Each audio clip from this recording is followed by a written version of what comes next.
Buster Olney with Armen and Levack on 104.5 The Team. Nice to have you back, Buster. How you been over the last couple of weeks, my friend? Doing great, and cold like everybody else is these days. Gosh, man, because are you in New York? Is that right? I'm in north of New York City, and over the 3 days of right after Christmas, we actually went to Alaska. Myself and my two kids and a neighbor. Just looking to warm up. Yeah. Well, yeah, exactly, and that we were there at 18 below, and I kind of that feels like it was Bahamas compared to what we're going through now. Oh my gosh, man! Yeah, welcome back, Buster Olney with Armen and Levack on 104.5 The Team. Your home for New York sports. And Buster, Stephen Drew gets signed to a one-year, $5 million deal this week, and you wrote a great column at ESPN.com highlighting how this Yankees team is putting together a lineup that we haven't seen in quite some time. It's very rare for the Yankees. Yeah, it's a lineup that they can run out there now of guys who all nine can bat left-handed. 3 switch hitters and 6 left-handed hitters, and that happened once at the beginning of the 2014 season. But it's only happened 3 times in Yankee history where they can run out a lineup of all left-handed hitters. And I know in talking with Brian Cashman, the Yankees general manager, he can't remember a time when they were nearly as complete as they are in terms of being able to run out a strong platoon side like that. And I will say, look, this is not going to be a dynamic lineup because it's not as strong in the middle of the order. But I do think it's worth remembering that in the American League East, 16 of the 20 starters among the rival teams that the Yankees will play are right-handed. So it's good to have a lineup that's all left-handed. I do think that we're seeing a time in baseball where clubs are really specializing more and more, where you're seeing relievers, have one-inning roles more and more, and starters are left in only 2 times through the order. You're seeing all the defensive shifts, and I think that's part of the reason why they made this move with Stephen Drew is to stack up all these left-handed hitters throughout the 2015 season. Now, what does the Stephen Drew signing mean for a guy like Rob Refsnyder or Jose Perella? Well, we'll have to see. I do think the Yankees will go to spring training with an open mind about, who they're going to play. I suspect that one of those two, either Perella or Refsnyder, is going to have an opportunity to be part of a platoon. But I think that they'll go in and just see what they see with these guys. And if one of those guys comes in and blows them away, then I think they'd be open to the idea of even having more playing time with one of those two players because they're younger. And, Perella's known as an energy guy, and Refsnyder is, a more polished hitter. He's actually sort of a classic Yankee hitter in terms of drawing walks. But I do think that, the fact you're committing $5 million to Stephen Drew means going into spring training, he probably has got an excellent chance to get the bulk of the at-bats against right-handed pitchers. Buster Olney with Armen and Levack, brought to you by Mohawk Army Navy. And Buster, the feeling here in New York and amongst Yankees fans is that the Yankees just aren't going to be that good. That, as you said, this isn't necessarily a dynamic batting order that they're putting together, and that this year's team, they didn't go after the big names, didn't spend big money, and the Yankees this year just aren't going to be that good. Is that realistic? Is that fair at this point? I really think that they and every other team in this division has to be kept, we have to look at them within the context of the division, that it's an extremely, mediocre American League East compared to years past. And so there's no question that when you look at the Yankees lineup, you kind of go, okay, where's the firepower? Maybe the firepower would have been there if it was still 2009, given the names and the age of some of the players. But when you look at the Red Sox, they don't have dynamic pitching at the front end of their rotation. Tampa Bay is probably going to scuffle offensively this year. Toronto's got questions about its team. The Orioles are scrambling to replace 2 of their primary power hitters. So I don't think the bar is high, and I think it's worth remembering that. Look, I don't know if the Yankees will make the playoffs or contend this year, but I don't think that there's a runaway candidate in this division the way it's stacking up right now. All right, Buster, I almost feel ashamed admitting this to you. So Pedro Martinez in the Hall of Fame, clearly skill level, I don't doubt that. But when Armen and everybody came in the office and read off the results to me, my initial reaction is I would want to boo Pedro. Well, and it's funny because, I covered him. I remember I was covering the Padres when he first established himself as a starter. And you guys remember that there were a couple of instances in which he hit guys when there were like no hitters in progress, and they charged the mound, and casual fans and broadcasters saying, "Well, that's stupid. How can you? Clearly, he wasn't throwing at you on purpose with a no hitter in progress." And I can tell you, the players on other teams thought he was. That his command was so good that if he hit you, it was because he wanted to hit you. And Pedro, I think last year, actually made that remark.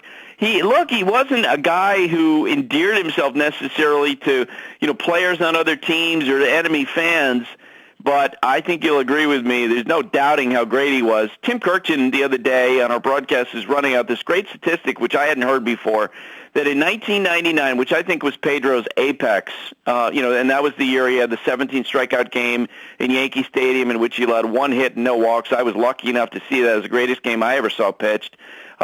In 1999 and 2000, his ERA was 1.90. The league ERA was 4.90, 3 runs less. He did incredible work right in the middle of the steroid era, and to me, he would have certainly been worthy of a unanimous election to the Hall of Fame. Yeah, I don't dispute him belonging. You don't feel good about it, right, is what you're telling me. Right, it hurts me. Like we started joking on the show that we were going to get a bus together. We were all going to go in Don Zimmer masks and just turn our backs on him when he was handed his plaque. Well, and I tell you that there's no doubt about it that, I think there are probably a lot of people who didn't share that sort of warm and fuzzy thing about Pedro. The other day, Paul Hoynes, who's a great columnist for the Cleveland Plain Dealer, he's covered baseball for about 40 years or so, wrote a column in which he said he wouldn't have felt, he actually didn't turn in a ballot because he lost his, according to his explanation, and he said that if he had turned in a ballot, he would have put Pedro's name on there, but he wouldn't have felt great about it because he thought Pedro was a punk on the mound. I couldn't agree more. Yeah, trust me. We talked about that story, thanks to Levack, like 100 times yesterday. Buster Olney with Armen and Levack on 104.5 The Team, brought to you by Mohawk, Army, Navy, and Buster. Mike Piazza, Buster, not in the Hall of Fame still. What the what? I think it's fairly clear why he hasn't gotten in. I'm just going to present the information and put it, full disclosure. His first 2 years on the ballot, I cast a ballot, and I voted for him both times. To me, without a doubt, he's a Hall of Famer, the greatest hitting catcher of all time. But it's pretty clear, and when you read some of the explanations from some of the columnists, that some of the voters just have suspicion that he used performance-enhancing drugs.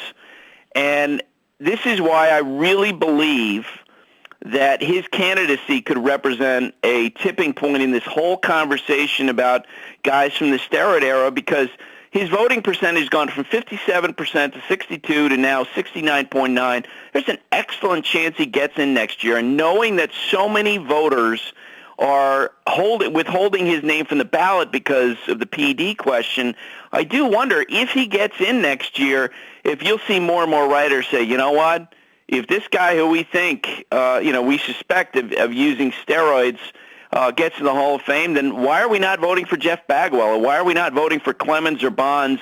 And maybe the dam finally breaks next year, which I think it should. I think we have to look at these guys within the context of how when they played.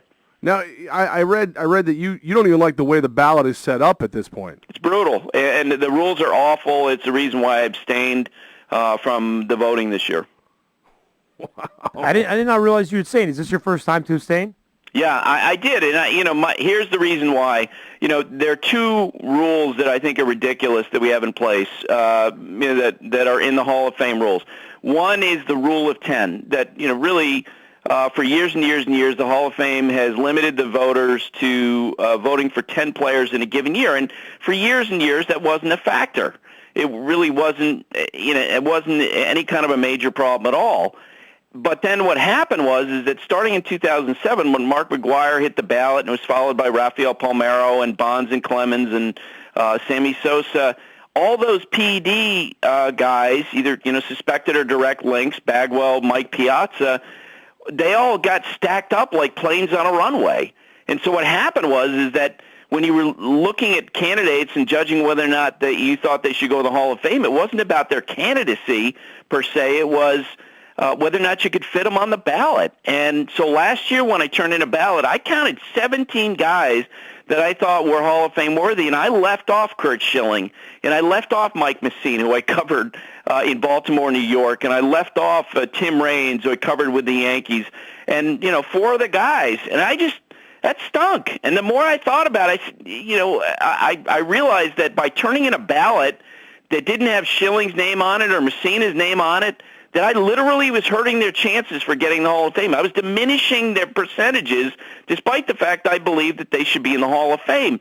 The number of 10 is completely arbitrary, and I still to this day haven't seen a good explanation for the Hall of Fame as to why they just don't allow voters to look at each candidate just based on the merits. And because I didn't feel like I could fairly apply that rule, I decided to abstain. But the other part of the whole process, it's completely ridiculous, is the character clause, which, we have no evidence that up until 2007 that was ever considered. I mean, there are people in the Hall of Fame who abandoned their families, who were segregationists, who, had a lot of different. Babe Ruth, as we know, missed time because he had off-field stuff. Mickey Mantle, you guys know the stories, Ty Cobb, et cetera, et cetera. Gaylord Perry has made a post-career career about talking about how he cheated. And that didn't apply to those guys, so I don't understand why suddenly in 2007 it became much more relevant. I wish that they would simply eliminate that, because it's not a house of the holy. It's a baseball museum. These are ball players, okay? Just pick the best players, and if you got other information like Mark McGwire acknowledging he used PDs, put it on the plaque. Good stuff. Buster Olney with Armen and Levack on 104.5 The Team. Buster, Mets fans are putting up a billboard to try to force Wilpons to sell the Mets. A lot of Mets fans here blame the Wilpons. They think it's that simple. Is it that simple? Well, I don't think there's any question that whether you care to, and it's a difficult thing to, to specifically say, well, it's because the Madoff situation that they don't spend more money.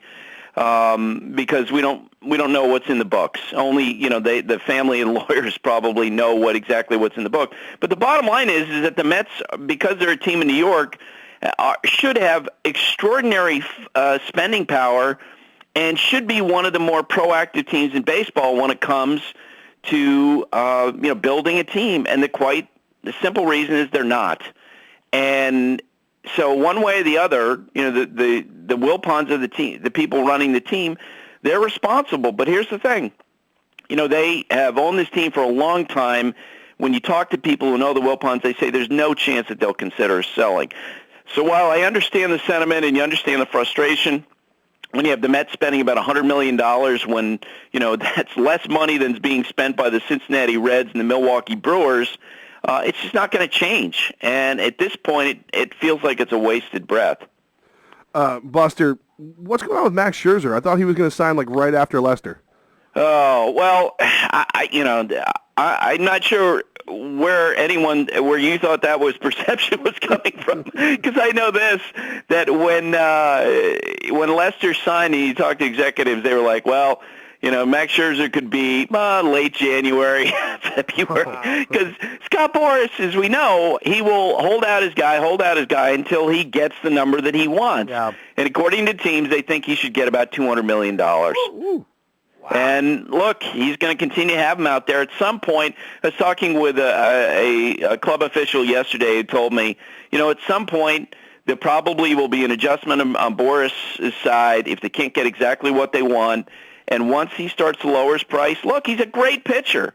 And at some point, if he does come down $160 million, someone will jump because he's worth it.